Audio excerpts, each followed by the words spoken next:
J'avais beaucoup plus qu'un lopin, un jardin dans un coin, qui pour eux ne valait rien. Quoi, élever deux, trois lapins, moutarde.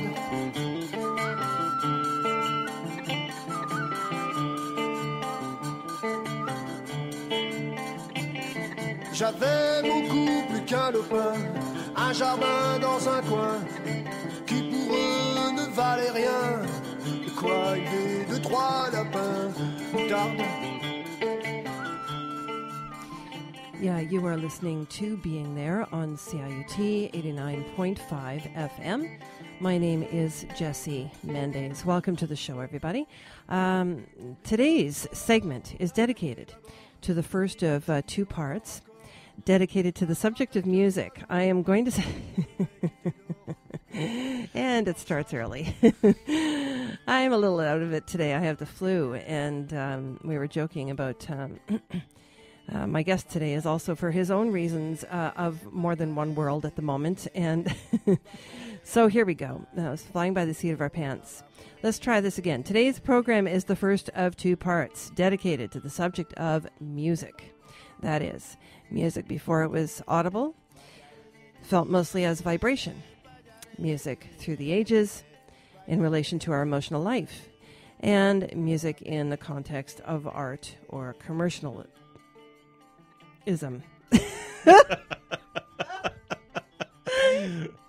That was commercialism. We're going to wander around the map today because the person I have here sitting across from me enjoys doing just that, and so do I. But it'll just most of the time come around back to music, or so we plan. Stuart Graham is the person I'm talking about. He's a Saskatchewan-born baritone with a solid reputation as a strong advocate and teacher of the lyric arts. He's going to share some of what he has learned through the years. Now, he is the founder and artistic director of Atelier S, an umbrella not-for-profit arts organization which acts as an incubator for artistic expression, a place for artists of all disciplines to train and explore their craft with guidance from internationally renowned artists of all disciplines, mentors, and pedagogues. Very good. Now in his 18th year as a pedagogue, he is regularly called upon to adjudicate. Adjudicate gradual. Oh my God! See, my brain is fried. Graduate level recitals for the Glenn Gould School of the Royal Conservatory of Music. He received his formal education at the Faculty Music at McGill University in Montreal. Now those are just the ones I'm conscious of. I tripped over that, but at least we're having fun. Did I introduce I can't remember if I introduced myself. I have quite the fever here. Jesse Mendes is the name. The program, once again, is Being There. CIUT 89.5 is the station. And Stuart, you are sitting right here and cheering me on, in fact. Yay. Way to go get him. You are of two worlds yourself today. A little bit. It was a bit of a long day. Yeah. Very happy day, but a long day. It's audition season. So, well, yeah, okay. Yeah, that'll... I can only imagine, and I only have a fever to blame. But you know that sinus thing, right? Sometimes when the sinus thing, it's going on, and then you start to notice your perceptual experience is a little bit off-keter. Oh, completely. And you got, like, I don't know about you, but, I've smoked some weed in my time, you know, it reminds me of those days, right? Every now and again, things just kind of, veer a little bit off to the left. But it's interesting, and we're aiming for something along those lines today. So as long as it's entertaining. See how we do. You were saying to me downstairs, you know, before we were kind of warming up, because you're talking about, you know, the recitals, and then you're talking about sort of like, you know, opera singers in particular tend to be sort of larger. I don't remember what you said. Larger than life personalities. They're by nature, because of the music itself, they tend to be that. Well, I think throughout the training, because as an operatic singer, which I am, we're dealing with these larger than life characters that are written for a room that is larger than life. You know, these big stages with the tall proscenium, you know, 1,000, 2,000, 3,000, up to 4,000 seat theaters, and we're not amplified. We don't have the luxury of microphones hanging above us on the stage. And so it's our naked voice with the orchestra on stage, satisfying that large theater, and we have to be equally present for every single person in that in that theater. Opera singers never sing with microphones? Sometimes there's ambient miking. If there are some opera houses that have acoustic problems, there will be some ambient miking, but that's not for the sake of amplification in the hall. That's for balancing the sound in the room. Some singers will benefit with that. If you're a smaller voice in a larger hall, that will certainly help you satisfy the hall without, you know, having to toss yourself to the back of the hall, like slingshot the tonsils back there. Yeah. But for the most part. And so for us to be able to satisfy that large room and not touch or damage our voices, we have to live large. And I think it's out of habit of consistently living at that level of animation that we, even when we come off the stage, we tend to be large. Huh. Not necessarily in physical scope, but personality, the way we live. That's interesting because, you know, in other genres of music, that isn't necessarily the case. And, of course, two glaring examples that come to my mind are Michael Jackson and Beyonce, who are both larger than life when they're on stage, but when they're off stage, they're sort of, Michael much more so, of course, meek and shy and soft-spoken and... you know, it's something about the stage that brings that out. Well, certainly when you're on stage, whether you're in an opera house in an unamplified situation or you're in a 22,000 seat hockey arena or a 100,000 seat stadium, even though you may be amplified, you may be holding a microphone, you may have, you know, enormous banks of speakers all over the place, your personality still has to communicate to, you know, seat number 100,000. You know, at the top of the line of the roof there in the stadium.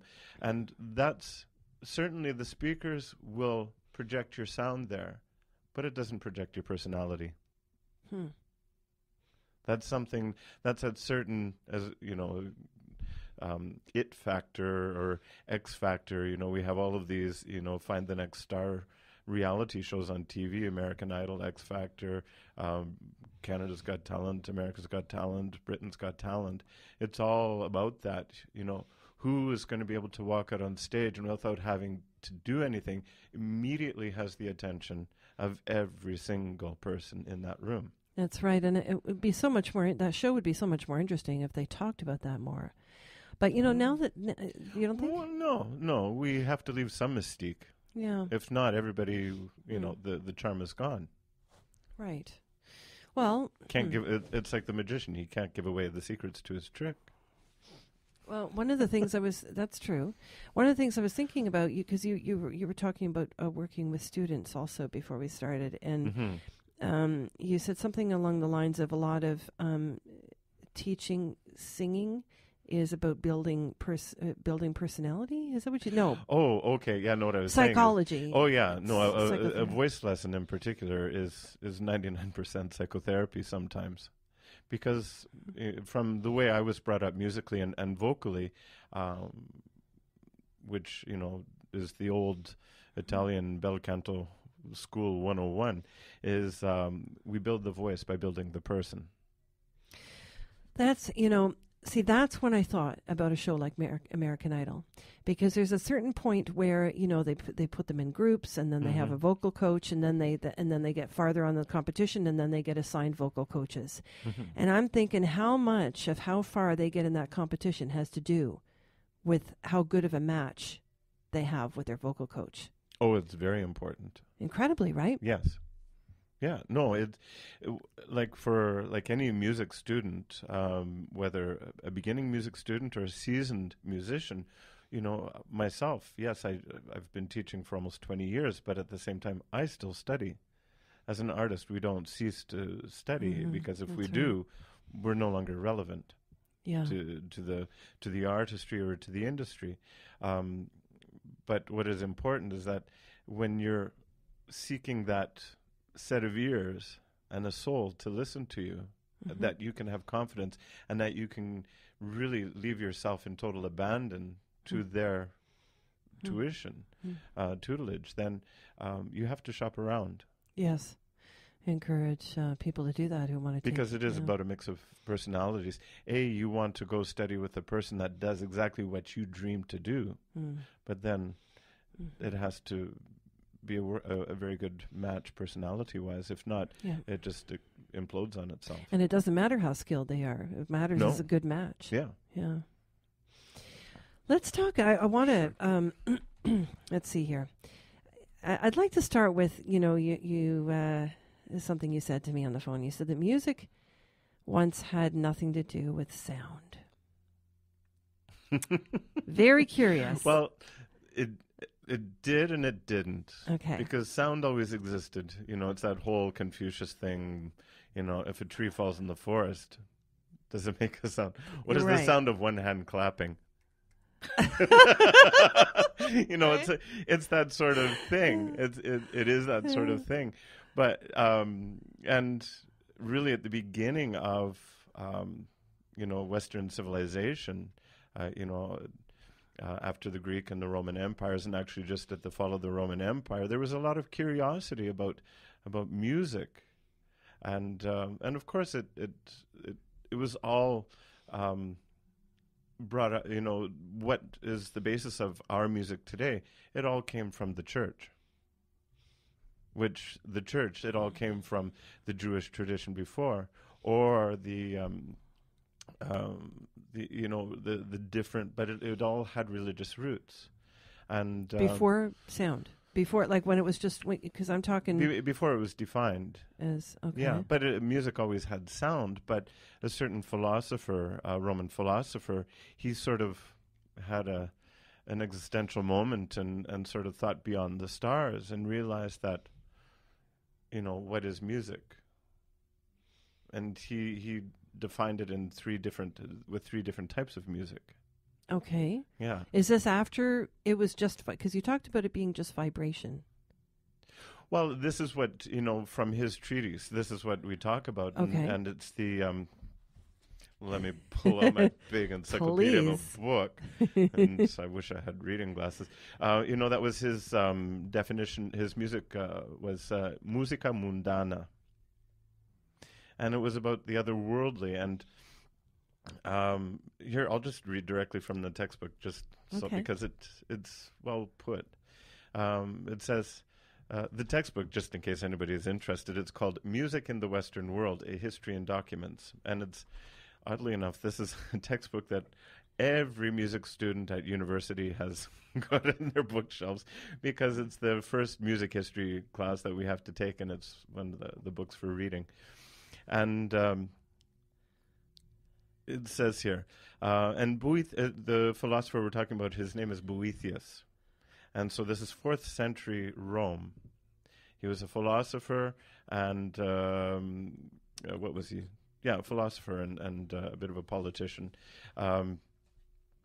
He said, now the first type, that is the music of the universe, is best observed in those things which one perceives in heaven itself, or in the structure of the elements, or in the diversity of the seasons.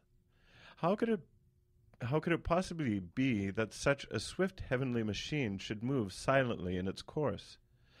And although we ourselves hear no sound, and indeed there are many causes for this phenomenon, it is nevertheless impossible that such a fast motion should produce absolutely no sound, especially since the orbits of the stars are joined by such a harmony that nothing so perfectly structured, so perfectly united, can be imagined. For some stars drift higher, others lower, and they are all moved with such an equal amount of energy that a fixed order of their courses is reckoned through their diverse inequalities. Thus, there must be some fixed order of musical modulation in this celestial motion. Wow, that's heavy. Well, it's out there, but it's, I remember myself having this sort of moment when I was in, I think it was like grade 4, and I was staring at my desktop, wishing I wasn't in whatever class I was in rural Saskatchewan. And my brain started thinking, my mind went first to the solar system. It must have been science class. And I was thinking, oh my goodness, the sun, the stars, that's like an atom. Wait, my desk is made up of atoms. Oh my God, are we really part of a different plane? I'm the desktop in some other universe. And so I remember when sitting in my music history class at 8:30 in the morning in this room in McGill, we were 200 people shoved in this room at 8:30, which should never happen.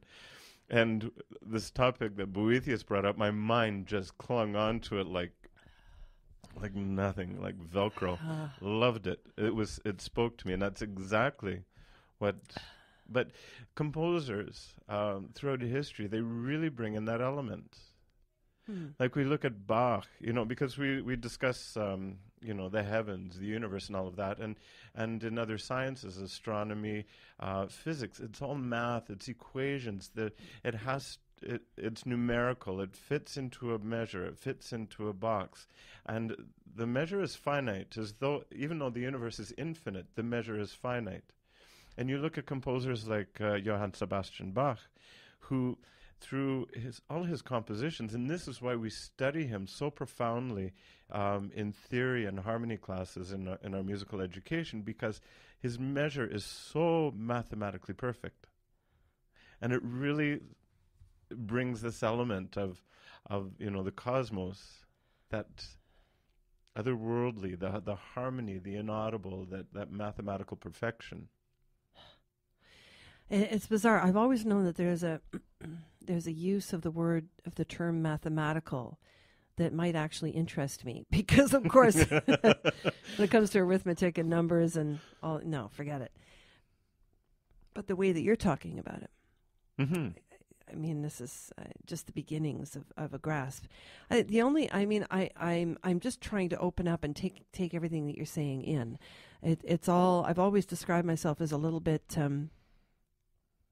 retarded musically, my musical brain, in other words. So, for example, I've always wished that I could be one of those people who, could just make up a tune and hum it. I'm sure you do. I'm sure I don't, actually. I've tried, and I just kind of stutter along, and I go, no, wait, I just did a bar of that. Oh, no, wait, I just did that the second bar before that. And it just never seems to go anywhere, and I get bored really fast. Now, maybe I'm impatient, but I've decided that I'm definitely not the kind of person who could imagine a lyric and write a song, Like, I think there's a certain musical intelligence gene or brain cell that I don't have. Well, of course, we call those talents and aptitudes. Yeah, which I believe everybody has equally, but in different things. I'd like to think. Yeah. But well, yes. Yeah, there's different kinds of intelligence. It's a whole other conversation. But I'd be well, don't take this as me inviting myself over, but I'd love to be a fly on the wall watching you clean house and not see and not hear you hum something. Never. Really? Yeah.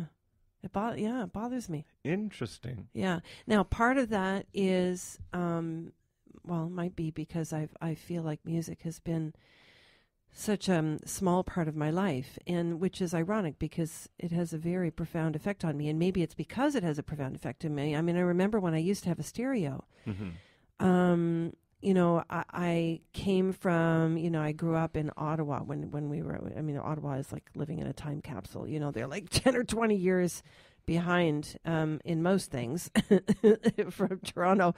And, what time is this show on in Ottawa? Yeah, that's a good way of putting it. But I came here and I was hearing all of a sudden I was being introduced to music, so that I was like, wow, this actually sounds really interesting. And I've never sort of taken the time and the energy to go out there and deliberately explore music and build up a music collection and just practice listening to music. And as I got older, I got to the point where even just choosing which of CDs I had, once I had a little bit of collection, was such an overwhelming decision because, I wouldn't, sometimes you want just something that's background music. Sometimes you want music that's going to completely sweep you up and take you away. And I never had anything that was consistent all the way through. And so I'd put on a CD that I'd think, oh, this could be good background music. And then the second or third song would be like, oh, man, I got to get into this. And then I get distracted with whatever I was doing and I wouldn't be, So I just kind of gave up on it after a while. But it's one of my goals is, to come, I feel like it's just, I feel like it's a muscle I haven't used. Well, enough. And so that's why I don't hum when I work. Yeah. Interesting. Aren't I an interesting spectacle? This is fodder for show number 3. Yes. Yes. No, but I would say it's not necessary to seek out music. But if one is present, music finds you. We're surrounded by it. Does that mean I'm not here most of the time? I don't know. That's up to you. No, but no. Wow. No, I think if you're walking through the park and you hear birds. Oh my God! They have a song. Oh my God! That's I hear music. Everything. Yeah. Okay. That's music. Oh, all right. I meant like a song, like on a CD. No, that's what music doesn't. Okay. There's music of the environment, and interestingly, and it sort of goes into this whole Boethius thing. I remember one night walking home from work while I was still in Montreal, and still a student, and I was did my school all day long, and then worked in a gift shop all evening long in downtown Montreal. And Saturday night when the store closed at 1 o'clock in the morning, and I would walk, because I lived down by the Olympic Stadium, I would walk all the way down St. Catherine, down to Papineau Station, and then take the subway there. And I was passing in front of the bay, going eastward, and of course, if anybody's been in Montreal on a summer Sunday night and St. Catherine Street, it's a parking lot. It takes you 2 hours to go 3 blocks. But everybody has their music on. You've got the street is packed with people. You've got cars honking their horns. Everybody's blaring their stereos. You've got the conversations. You've got the laughter. You've got the music coming from the clubs. And there was this one moment in the little square in front of the bay that I stood there, and it just hit an absolute consonance. It was beautiful. The cacophony became a symphony. It hit a consonance? What does that mean? Well, it was like this otherworldly composition where all the horns, there was a rhythm, there was a melody, there was all, it was musical. Okay. Well, now that you've expanded it somewhat, then let me revise. Okay. I hear things all the time, and I'm always amazed at the things that people don't hear. I'm very conscious of every single bird as I'm walking down the street that I hear. On the flip side of that, I'm tortured by noise and the kind of noise pollution that comes from construction crews and those loud trucks. I'm extremely maybe it's because I've been deprived, or I haven't used my music muscle enough, but I'm extremely sensitive to all kinds of sound. And when I do hear music, like when I was watching the Grammys the other night, or I just happen to watch a YouTube video or something, If it takes nothing to make me break down in tears. If I hear a particular kind of song, it can open up my entire world spiritually. I mean, music does for me what orgasm does for people who have sex. I'm telling you, it can. Yeah, I can. yeah. And I know people who never, like, rarely experience that, but they might listen to music all the time. So I'm a bit of a oxymoron. Is that the term I'm looking for? Paradox. Oxymoron, yeah. Yeah. One of those. One of those. Yeah. No, but but that's the power of music, and that's what people have. You know, like the music industry, that's their power over people. Yes. You know, the strength of commercial music. It's also the strength of music that's, for artistry, the more classical, or the chansonnier, people like Leonard Cohen. There's a strength, there's a message in it, but that's always been identified as the point of seduction, the power of it over people, and as an art form, as a point of communication, has been, it's big raison d'être. I'm sitting here looking at in front of me this paper that has from the 4th century a homily of the psalm, like about Psalm number 1, and what I find interesting in this, we talk about the birth of Western music, the music we have today, the secular, the sacred. It all comes from this root, and and it comes from singing the Psalms, from the Jewish tradition, the temple worship. Then it went into the synagogue worship, which dovetailed with the Christian worship and the development of Mass, but mostly out of the singing of the Psalms. And if I can read, this homily from the 4th century of St. Basil the Great, he was a founder of the Christian monasticism, and he touches on virtually all the beneficial effects attributed to good music by the Neoplatonists in his homily on Psalm 1, as well as on a peculiarly Christian one, that of joining the worshippers into a unanimous entity, which music does. It unites people. And so he went on to say, and this isn't the whole homily, I've broken it up, so more pertinent points. When indeed the Holy Spirit saw that the human race was guided only with difficulty toward virtue, and that because of our inclination toward pleasure, we were neglectful of an upright life, what did he do? The delight of melody he mingled with the doctrines, so that by the pleasantness and softness of the sound heard, we might receive without perceiving it the benefit of the words, just as wise physicians who, when giving the fastidious, rather bitter drugs to drink, frequently smear the cup with honey. Therefore he revised for us these harmonious melodies of the Psalms, that they who are children of age, or even those who are youthful in disposition, might to all appearances chant, but, in reality, become trained in soul.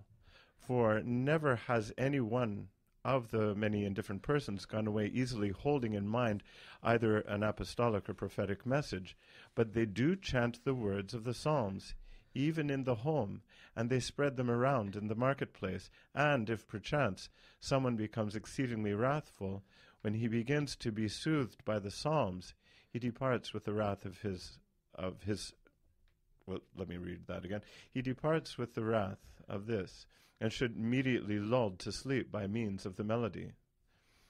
Oh, the wise invention of the teacher who contrived that while we were singing, we should at the same time learn something useful. By this means, too, the teachings are in a certain way impressed more deeply on our minds. Even a forceful lesson does not always endure, but what enters the mind with joy and pleasure somehow becomes more firmly impressed upon it. What, in fact, can you not learn from the Psalms? Can you not learn the grandeur of courage, the exactness of justice, the nobility of self-control, the perfection of prudence, a manner of penance, the manner of patience, and whatever other good things you might mention? Therein is perfect theology, a prediction of the coming of Christ in the flesh, a threat of judgment, a hope of resurrection, a fear of punishment, promises of glory, an unveiling of mysteries, all things, as if in some great public treasury, are stored up in the book of Psalms. And all he's talking about is the strength of melody. Oh, my God. Wow. And you see how this is the effect that, be it secular or sacred, this is the point of seduction. Music grabs us through the senses and influences the conscious. The question is, what is it in the music? And I'm thinking about this as you were reading that. It was beautiful, by the way. Thank you for sharing that. Oh, thank you. I'll pass the message on to St. Basil. I'm thinking of the many who influence me or who I'm attracted to the most in music is people. Let me just start with one with strong character.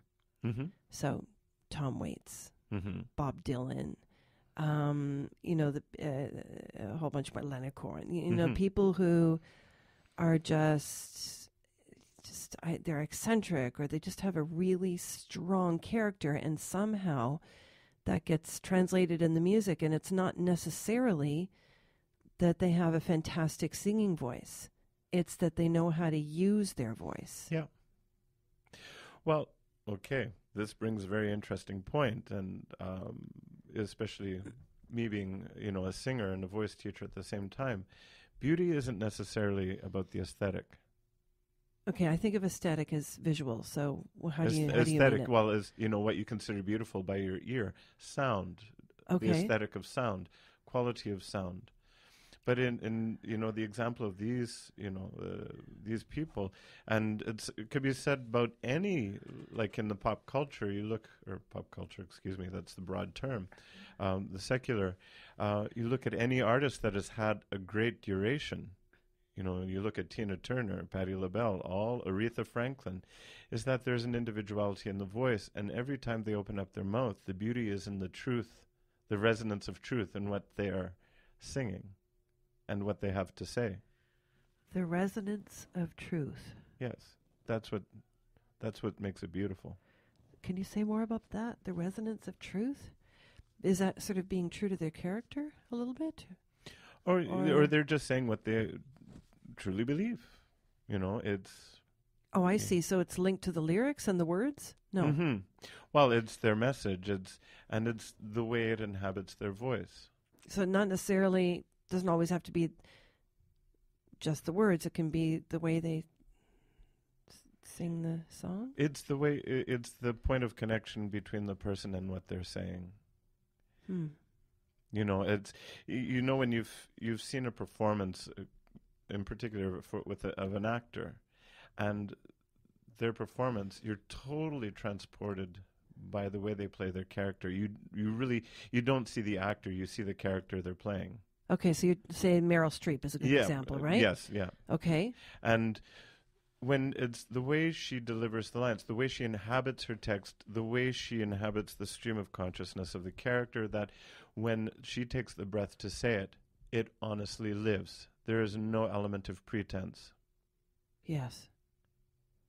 So when you talk about Bob Dylan, it's not a aesthetically beautiful voice, but look at the message he had. And the chutzpah he had to declare it and to present it in the way that he did. His song was the brushstroke of his heart, the brushstroke of his soul. Yeah. So you're actually talking about the ability to be totally yourself, really. Oh, completely. It's funny because so much of what I've considered to be my life path, and if I could teach something, it'd be something along those lines, only because, that old saying, you teach best what you most need to learn. I concur. Yes. Is that, we can spend a lifetime trying to figure out what questions are our own. Mm-hmm. We can spend years, decades even, asking someone else's questions. Oh, yeah. And for me, that defines a lot of my path, is trying to figure out what is mine. Mm-hmm. How do I live a life that is authentically mine? How do I live my life? I'd rather fail, that old saying, I'd rather fail at my own life than to succeed at someone else's. I'd rather fail at my life than succeed. Fail at my own life than to succeed at someone else's. Just making sure I was seeing it on the right side of the fence, that one. Yeah, no. Because at least you lived your life. Exactly. Well, and that's what life is for, it's your voyage. Mm-hmm. And I think the fact that one comes out at the other end, there's a certain amount of success. It may not have been the initial objective. That's right. Most often is. But if you're an inflexible person, okay, you'll see it as failure, perhaps, I guess. Yeah. What's that saying, that life is what happens when you're busy making other plans? Yeah. Oh, how often nothing at all to like what we expect. How often does it turn out that way? I should step in here and just say, for anybody tuned in the last few minutes, I'm Jesse Mendes here with a head cold, plugging my way through here, speaking to Stuart Graham. He is a Saskatchewan-born baritone, strong advocate and teacher of the lyric arts, an opera singer, and an all-around interesting kind of guy. Ooh. Here with me today, and God, you're just so much fun to talk to. Where do we go next? I don't know. I love this topic. I just don't know how to prolong it. I mean, well, we've done Saint Basil, and now the effective melody on humanity. Singing as a primal act. Sorry, did I cut you off? Were you going somewhere? No. Tell me. Singing as a primal act. You said that. Singing is a primal act. Well, I never thought of it as a primal act. Well, any expression, but singing most directly, because we are our own instrument. Anything else we play is an extension of our body, but the human voice is of our entity. And ultimately it is the most primal, because you are making that noise without any additional help. Because you know what I thought of once? I was walking along Gerrard Street, mm-hmm. and there was a guy singing, walking towards me, singing at the top of his lungs and getting strange looks and whatnot. And I was thinking, how often that happens, right? You're on a street. If somebody's singing for they don't have headphones on, then it's a little bit forgivable. But let's say they don't have anything, iPod or nothing, mm-hmm. and they're just singing away.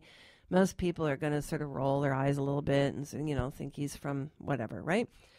I'm thinking, if that guy had been on the corner instead of walking on the street, and he had a guitar with the guitar case open, then it would have been okay.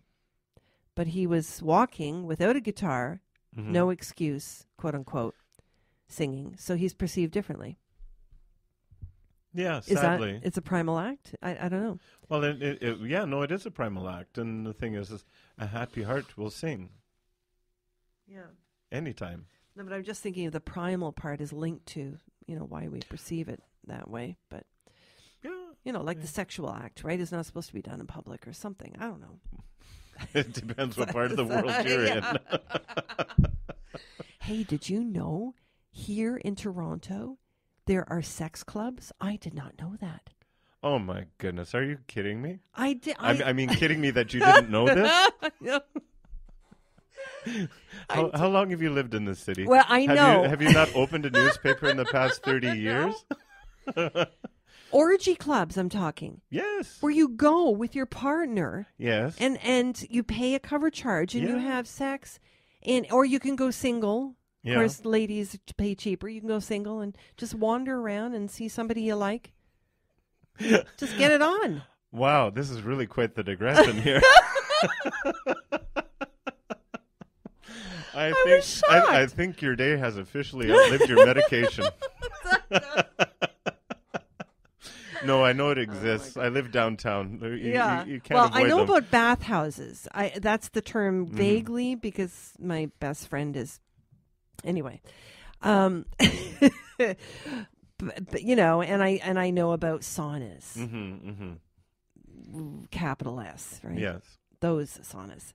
But I didn't know about the honest to God. And I didn't know that there was recently one of these events sponsored for students. Yes. Really? Yes. And I tried to get the guy on, the guy who was in charge of them on, and he agreed. And then he disappeared. out of fear, perhaps. I don't know. Not sure what that was about. Yeah. Well, We digress. yes, back to singing as a primal expression. Walking down the street. I sing down the street quite often. Good for you. And I do it with a smile on my face, and it's very interesting, the responses I get. Yeah, how does that feel? There's a lot of people will sort of, they start, generally, the most common response is everybody starts singing. Everybody starts singing, humming their own tune. What? In public when they see you? As I'm walking down the street, and I'm not going to be, doing, full out, high G's and singing "Ridi Pagliaccio."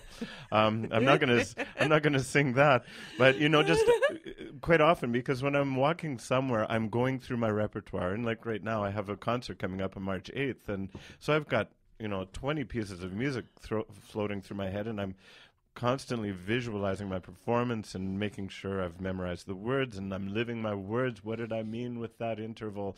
All of these things. So my brain is always going. So when I'm walking, I just naturally go into this musical mode. And quite often, if there are people walking along with me on the sidewalk, they start humming their own tunes.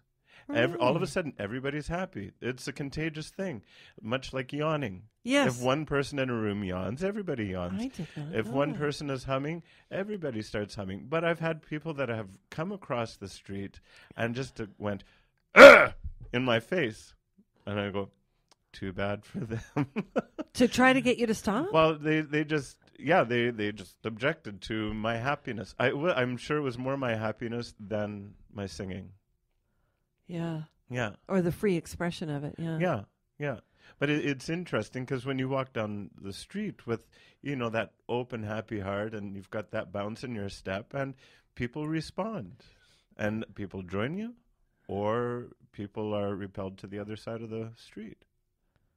And music, because music is a living art form. And really, we're quite betrayed by the recording industry. The recording industry exists because we have this necessity for things to be archived, and we do want to remember artists and be able to play that singular performance again and again and again. But how many people now have ever been to a live concert event? Who go to the symphony, who go to a chamber music event, and feel the natural vibration of a piano within a recital hall, within a concert hall, to feel the vibration off of a cello in an orchestra. It is, it's that hits you in the gut and moves you to tears. And we don't get that in recordings. We don't. We get the sound, but we're missing that third dimension that exists in the concert hall experience. Personally, live. Yeah. It's not so much in amplified events because it's engineered and it's difficult to communicate that third dimension, but in acoustic events. For example, right now we've got the Canadian Opera Company presenting Richard Wagner's Tristan und Isolde, which to me is one of the most glorious compositions ever. It is the most sensual piece of music. And it is the most glorious love story, tragic love story. Yeah.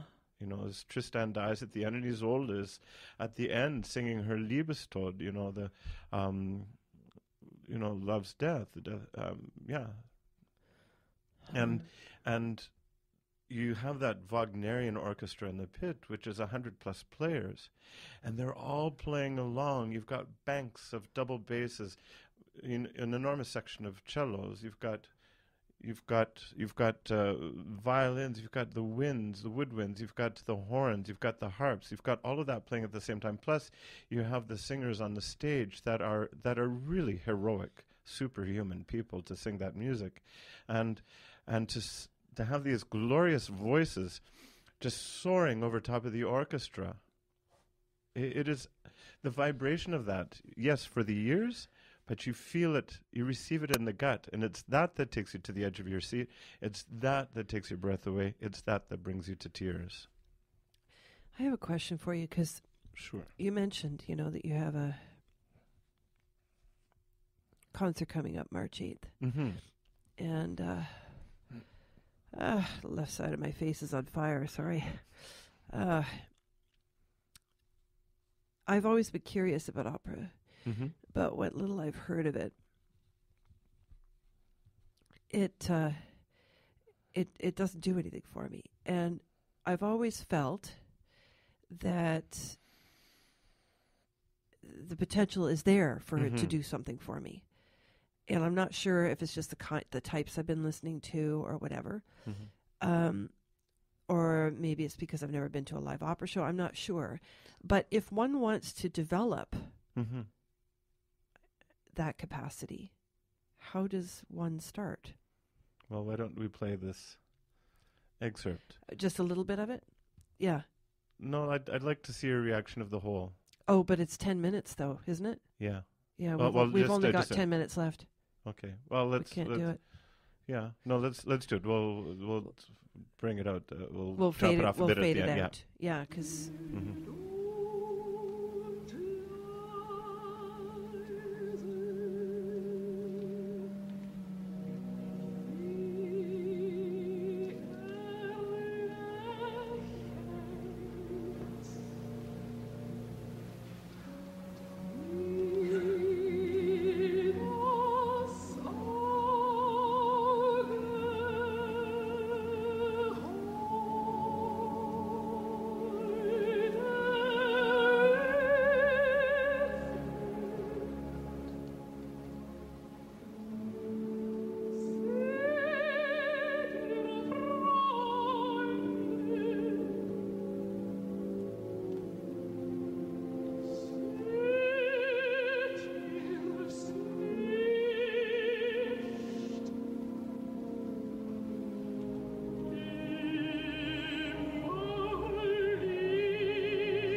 So that was a performance of the incredible soprano Jessie Norman in concert with the New York Philharmonic Orchestra with Zubin Mehta conducting at Avery Fisher Hall.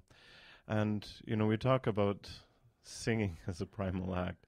When you listen to that music, it can't be anything but. It is so profoundly sensual. And the thing about opera is, because we singers, we deal with words. We are actors first, and music is the dramatic extension of our entity. And so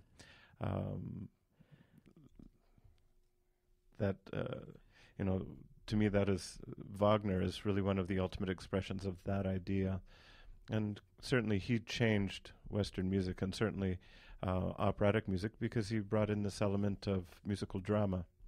It was a whole new genre that was all about this primal existence. Well,